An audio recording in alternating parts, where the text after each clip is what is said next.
Praise the lord. యేసుక్రీస్తు వారి పరిశుద్ధమైన నామంలో మీ అందరికీ వందనాల శుభాలు తెలియపరుస్తున్నానండి. యోబు గ్రంథం 22వ అధ్యాయం 28వ వచనం. మరియు నీవు దేనినైనను యోచన చేయగా అది నీకు స్థిరపరచబడును, నీ మార్గముల మీద వెలుగు ప్రకాశించను అని దేవుని వాక్యం సెలవిస్తున్నది. ఈ లోకంలో మనం ఏదైనా ఒకటి కావాలని మనం ఆలోచిస్తూ ఉంటాం, ఈ లోకానుసారమైనటువంటి ఆలోచనలు. అయితే మనం దేవుడికి ప్రార్థన చేసి ఏ వస్తువు కావాలన్నా, మనకి ఏమి కావాలన్నా దేవుడికి మనం చెప్పాలండి. దేవుడు ఇస్తేనే మనతో స్థిరంగా ఉంటుంది, దేవుడు మన స్థిరపరుస్తానని కూడా దేవుని వాక్యం సెలవిస్తుంది. మన సొంతగా మన వస్తువు తెచ్చుకోవచ్చు, కానీ అవి రిపేర్లు వస్తూ ఉంటాయి. భౌతికంగా మన సొంతగా ఏం తెచ్చుకున్నా దేవుడు ఇవ్వకుండా మనం ఏదైనా తెచ్చుకుంటే మనం దాన్ని అనుభవించలేమండి. అది ఇంట్లో వస్తువు అయినా కావచ్చు, బయట ఏదైనా. మనం ప్రతి ఒక్క విషయంలో దేవునికి మొట్టమొదటి స్థానం ఇవ్వాలి. దేవా, ఇది మీ చిత్తమా కాదా, నేను వస్తువు తీసుకుంటున్నాను, లేదా నేను ఇక్కడికి వెళ్తున్నాను, లేదా నేను ఈ పని చేస్తున్నాను, ఇది మీ చిత్తమా కాదా? మీకు ఆయాస్కరమైతే నన్ను చేయనివ్వద్దయ్యా, మీకు ఇష్టకరమైతే నన్ను తీసుకుని వెళ్ళడానికి సహాయం చేయాలని మనం ప్రతిరోజు ఏ పని నిమిత్తమైన దేవుడికి ప్రార్థన చేస్తే దేవుడు స్థిరపరుస్తానని దేవుని వాక్యం సెలవిస్తుంది. అదేవిధంగా మన మార్గంలో కూడా ఆయన వెలుగైన దేవుడు మనతో వచ్చి మన ప్రతి ఒక్క మార్గాన్ని సరళం చేస్తానని కూడా దేవుని వాక్యం సెలవిస్తుందండి. మనము కొన్నిసార్లు చూసుకున్నప్పుడు అన్ని మార్గాలు మూసుకోపోయినా కూడా, ఏ మార్గంలో రాకున్నా కూడా, దేవుడు అనుకుంటే 7 మార్గాలు మూసుకోపోయినా కూడా వేరే మార్గం తెల్లగల సముద్రుడు ఏదో ఒక రూపాన ఆ వస్తువు మనకిస్తారు. కాబట్టి మనం దేవునికి ఆయనకి మొట్టమొదటి స్థానం ఇవ్వాలి. దేవుడు చిత్తంలో లేకుంటే కొన్నిసార్లు ఆ వస్తువు రాదు, మనం ఎంత తనకలాడినా రాదండి. లేదా వస్తువు దేవుడి చిత్తంలో లేకుండా మనకు వచ్చినా కూడా దాన్ని బట్టి మనం చాలా బాధపడతాం, రిపేర్లకైతేనేమి.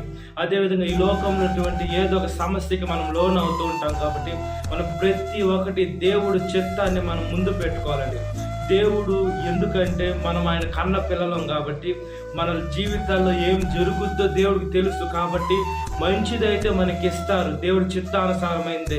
మనకు ఉపయోగపడేదైతే మనకి ఇస్తారు, మనకు హాని చేసేదైతే ఆయన తీసివేస్తారు. అయినా మనం అది తెచ్చుకుంటే మన కర్మకు మనమే అనుభవించాలి. కాబట్టి మనం మన మార్గంలో వెలుగు ప్రకాశించాలని, మనం అనుకున్న ఆలోచన స్థిరపరచబడాలని యేసుక్రీస్తు వారు కోరుకుంటున్నారు. కాబట్టి ఆయన వాక్యానుసారంగా బ్రతుకున్నట్లుగా ప్రార్థన. మహాపరిశుద్ధాత్మదేవ, మా ప్రియ పరలోకపు తండ్రి, ఈ లోకంలో మేము ఏ వస్తువు తీసుకున్నా, లేదా ఏమి మాకు కావాలని మేము అనుకున్నా కూడా ప్రార్థన చేసుకొని మేము ప్రారంభిస్తే ఖచ్చితంగా మీరు ఆశీర్వదిస్తారయ్యా. అయితే మా ప్రయత్నం ఉండాలి, ప్రార్థన ఉండాలి. ఒట్టి ప్రార్థన చేస్తే అక్కడ ప్రయత్నం లేకుంటే మేము విఫలమైపోతాం. అది ఒట్టి ప్రయత్నం చేస్తే ప్రార్థన లేకుంటే అసలు ఉన్నా కూడా వేస్టే. కాబట్టి ప్రార్థన ప్రయత్నం 2 కలిపి ఎప్పుడైతే మీ దగ్గరికి తీసుకొని వస్తామో మీరు మాకు సహాయం చేస్తున్న దేవా, మా యుద్ధములను జరిగిస్తున్న దేవా, మీ సేవలో మమ్మల్ని ముందుకు తీసుకొని వెళ్తున్న దేవా, మీ స్తుతులు స్తోత్రాలయ్యా. పరిశుద్ధమైన దేవా స్తోత్రమయ్యా, నిత్యమైన దేవా స్తోత్రమయ్యా, సమాధానానికి అధిపతి స్తోత్రమయ్యా, ఆదివంతమునై ఉన్నవాడ స్తోత్రమయ్యా, మొదటి వాడ కడపటి వాడ జీవించే దేవా స్తోత్రమయ్యా, అల్ఫా ఒమేగా స్తోత్రమయ్యా. మేము మనుషులు మేము ఆశ్రయించడంలా, ఈ లోకంలో అధికారులను మేము ఆశ్రయించడంలా, ఈ లోకంలో ఉన్నటువంటి వాడిని మేము ఆశ్రయించడంలో, మేము దేవుని మాత్రమే ఆశ్రయిస్తే మీ చిత్తం మా జీవితంలో నెరవేర్తే అది మా జీవితానికి ఆశీర్వాదకరమయ్యా.